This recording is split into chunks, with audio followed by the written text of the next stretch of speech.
मेदूवडा करताना जर तुम्ही ह्या 2-3 चुका टाळल्या ना, तर तुमचासुद्धा मेदूवडा एकदम परफेक्ट, क्रिस्पी आणि अजिबात तेलकट होणार नाही. तुम्ही टिश्यू पेपरवर बघू शकताय, बिलकुल तेल नाही आहे.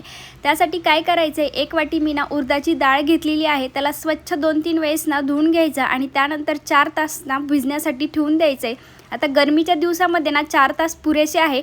हिवाळ्यात किंवा पावसाळ्यात जर करत असाल तर 6 तास. पूर्ण रात्रभर ही डाळ अजिबात भिजू घालायची नाही आहे. 4 तासानंतर बघितलं तर छान अशी भिजलेली होती. आता याला ना मिक्सरमधून बारीक करताना अजिबात पाण्याचा वापर करायचा नाही आहे. याला बारीक करण्यासाठी थोडेसे पेशन्स लागते, म्हणजे 5 ते 6 मिनटं याला लागून जातात बारीक करण्यासाठी, तेव्हा कुठं हे असं बारीक होतं.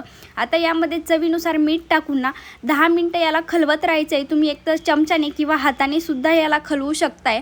आता याला ना पाण्यामध्ये थोडंसं टाकून पाहायचं, जर वरती तरंगलं तर आपलं बॅटर एकदम परफेक्ट रेडी झालेलं आहे. आता यामध्ये मी मिरची आणि लसूणचा ठेचा टाकला, अगोदर टाकायचं विसरले होते त्याचमुळे. त्यानंतर ना तेल तापून घ्यायचं आणि तेलसुद्धा ना मीडियम टू हाय फ्लेमवरच राहून द्यायचं आहे, कमी याच्यावर तळायचं नाही. आता छान असं ना चाळणी किंवा चमचा घ्यायचा आणि त्याला पाणी लावून छान असे आपले वडे तयार करायचे, तेलामध्ये सोडून द्यायचे आणि मस्त याला ना एकसारखा कलर येईपर्यंत तळून घ्यायचं आहे. आणि तुम्ही बघू शकताय किती क्रिस्पी आणि अजिबात तेलकट झालेले नाही. टिश्यू पेपरवर कुठंच तेल दिसत नाही आहे आणि आवाजसुद्धा तुम्ही ऐकू शकताय. सगळे वडे पटपट बनवून घेतले आणि छान असं सांबारसोबत ना खाल्ले. तुम्ही सुद्धा नक्की ट्राय करा. कसे झाले कमेंटमध्ये सांगा.